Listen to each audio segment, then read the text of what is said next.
Bonjour, mesdames, messieurs, chers amis. Je vous souhaite la bienvenue pour le colloque de rentrée qui porte cette année le titre. Vous avez reçu le programme « Recherche et innovation, quel avenir ?» et qui, comme d'habitude, propose des interventions des professeurs du Collège de France et des spécialistes extérieurs. Une autre particularité de ce colloque est d'œuvrer en faveur d'une interdisciplinarité et de faire intervenir et dialoguer des représentants et représentantes des sciences exactes, des sciences humaines et sociales, ainsi que des acteurs et actrices du monde de l'économie, de l'industrie et de l'art. Ce colloque s'inscrit donc très clairement dans l'une des grandes devises du Collège de France, qui n'enseigne pas des vérités acquises, mais le savoir en train de se faire, en donnant la plus grande liberté aux titulaires de ces chaires d'organiser leurs recherches comme ils ou elles l'entendent, sans dépendre des curriculums d'université ni des pressions de toutes sortes de lobbies.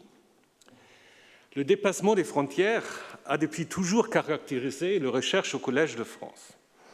Et si vous me le permettez, j'aimerais citer un cas qui concerne plus particulièrement mon domaine de recherche, les sciences bibliques.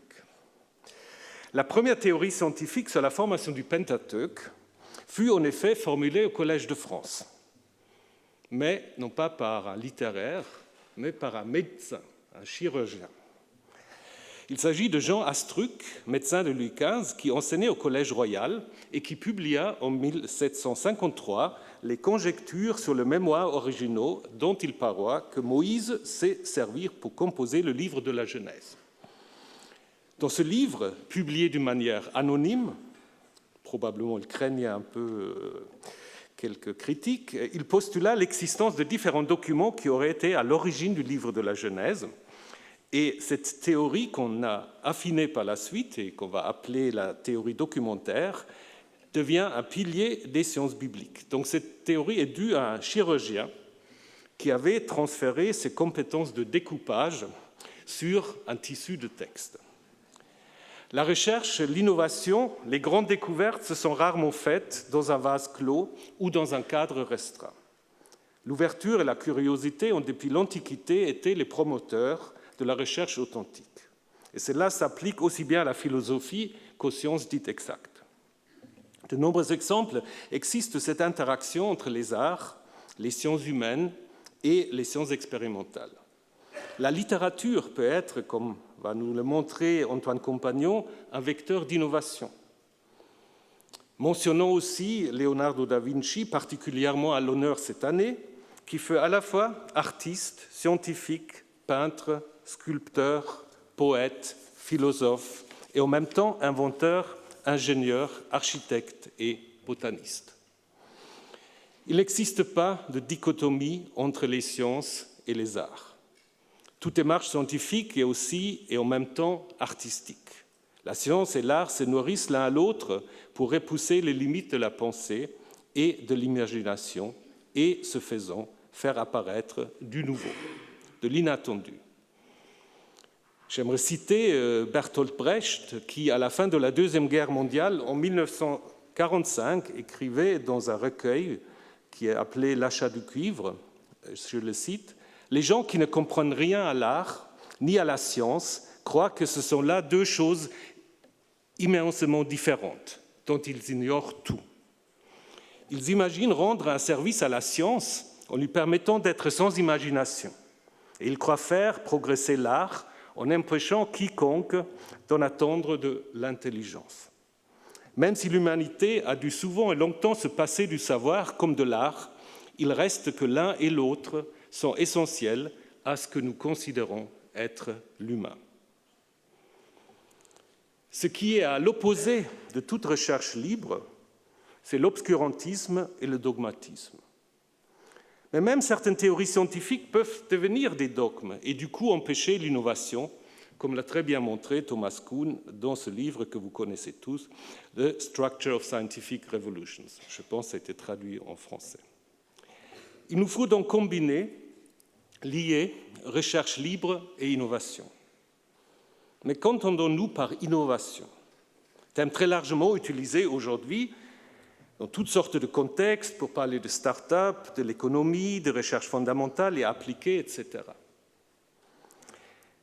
Alors je me suis un peu renseigné. Il y a un manuel qu'on appelle le manuel d'Oslo qui rassemble des principes directeurs proposés pour le recueil et l'interprétation des données sur l'innovation dans le cadre de l'enquête biannuelle sur l'innovation effectuée auprès de pays membres de la communauté européenne et qui a été réactualisé pour aussi intégrer l'innovation, ce qu'ils appellent l'innovation non technologique.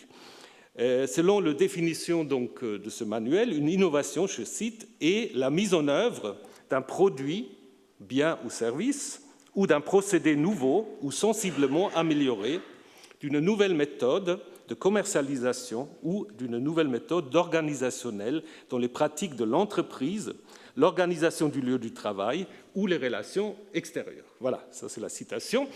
Et puis, 4 types d'innovation qui sont définis avec ce langage qui est propre à ce manuel. L'innovation du produit, l'innovation du procédé, l'innovation de commercialisation et l'innovation d'organisation.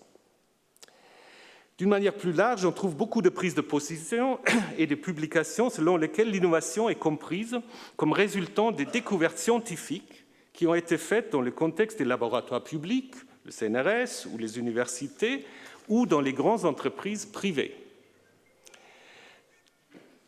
Cette compréhension de l'innovation peut s'appuyer sur de nombreux exemples.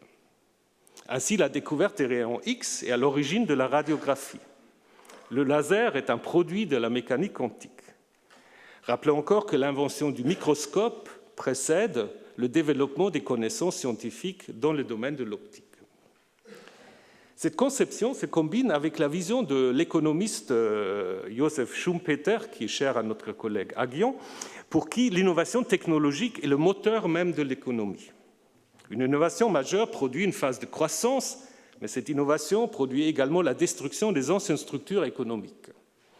Il est intéressant de noter que Schumpeter insiste sur l'aspect irrationnel de l'innovation, comme la joie de créer, le goût de l'aventure, le goût de puissance, et ainsi de suite, qu'il met au centre donc, de l'innovation, et c'est donc la figure de l'entrepreneur qui est moteur de l'économie et de l'innovation. La question se pose cependant de savoir s'il faut comprendre le lien entre recherche et innovation d'une manière linéaire, en plaçant l'innovation comme résultat nécessaire de toute recherche de valeur. Un tel modèle risque en effet de véhiculer une conception instrumentale de la recherche, faisant de la recherche la servante de l'innovation. Le lien entre recherche et innovation est en effet plus complexe. Certaines innovations qui ne sont pas des produits ne dérivent pas de la recherche scientifique. C'est le cas de la sécurité sociale ou de limitation du temps de travail, du congé payé, innovation majeure du XXe siècle. Une autre innovation, c'est les portables. Vous savez, les portables ont aussi un petit bouton qu'on peut éteindre. Voilà, donc quel est le lien entre ces innovations et la recherche? Intervient ici sans doute la sociologie, qui ne se contente pas de décrire la vie sociale, mais qui tente de répondre aussi aux problèmes que cette vie sociale peut véhiculer et qui peut du coup être aussi à l'origine d'innovations. Les innovations que peut produire l'art ne se fondent pas sur des résultats scientifiques, mais elles peuvent refléter une société en train de se réinventer. Certaines innovations peuvent être dans l'air du temps, sans qu'on puisse attribuer la paternité à un personnage précis. On pensera, à titre d'exemple, à l'origine du calcul infinitésimal découvert à la fois par Leibniz et Newton, il semblait aussi un japonais, certes pour des raisons différentes, mais conduisant à une innovation importante dans les mathématiques. On l'aura compris, on ne peut réduire la relation de la recherche à l'innovation à une simple relation d'application. La recherche fondamentale contribue en effet largement à développer des connaissances qui ouvrent le champ des possibles de l'innovation. Le même constat s'applique aux sciences humaines et sociales, qui sont parfois délaissées dans certains discours utilitaristes sur l'innovation. Le but de ce colloque est justement d'innover quant à notre compréhension du lien entre recherche et innovation. Ce n'est pas par hasard que la première communication de Serge Haroche est consacrée à une réflexion sur la nécessité d'une recherche, entre guillemets, inutile, qui, comme le montrera une autre communication, a profondément besoin de curiosité. Plusieurs intervenants déclineront alors la nécessité du lien entre recherche et innovation, mais dans différents domaines, comme la transition énergétique, la recherche en physique ou en biologie. On s'interrogera sur la voie des sciences humaines dans cette aspiration à l'innovation et on tâchera de mieux comprendre certaines postures scientifiques d'aujourd'hui. Est-ce que la recherche peut ou doit elle-même devenir objet de recherche? Quels sont les risques acceptables, voire nécessaires, que doit assumer une recherche libre? Quelles sont les interactions possibles entre la recherche en sciences expérimentales et en sciences humaines et sociales? Quelle est la place de l'art? L'importance de l'Europe? Voilà une tentative de résumé des différents thèmes que nous allons aborder dans les 2 jours à venir. J'aimerais chaleureusement remercier toutes nos intervenantes et tous nos intervenants, dont certains sont venus de loin, d'avoir accepté de réfléchir sur ce lien entre recherche et innovation. Je suis sûr que les différentes communications ainsi que les discussions qu'elles vont provoquer permettront d'aborder le sujet recherche et innovation selon de nouvelles perspectives. J'aimerais à la fin aussi remercier très chaleureusement la Fondation Hugo qui a contribué à la mise en œuvre et à la réalisation de ce colloque. Et je donne maintenant la parole à Dominique Charpin, qui va présider ce matin et qui va peut-être aussi vous expliquer, parce qu'il m'a expliqué ça hier soir, donc je pense qu'il va vous l'expliquer aussi, quel est le lien entre le thème, les sciences humaines, les sciences exactes et la photo que vous voyez là. Alors bon colloque et bonne matinée.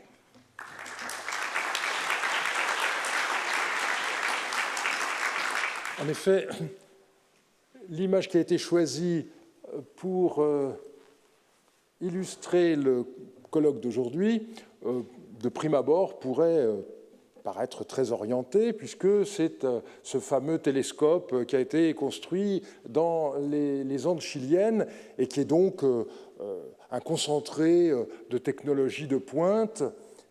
Mais quand on y réfléchit, et donc d'une certaine façon, chercheur en sciences humaines, je pourrais trouver qu'il y a là un impérialisme insupportable. Pas du tout, parce que quand on sait à quoi sert ce télescope, il sert à scruter l'univers le plus lointain, c'est-à-dire le plus ancien.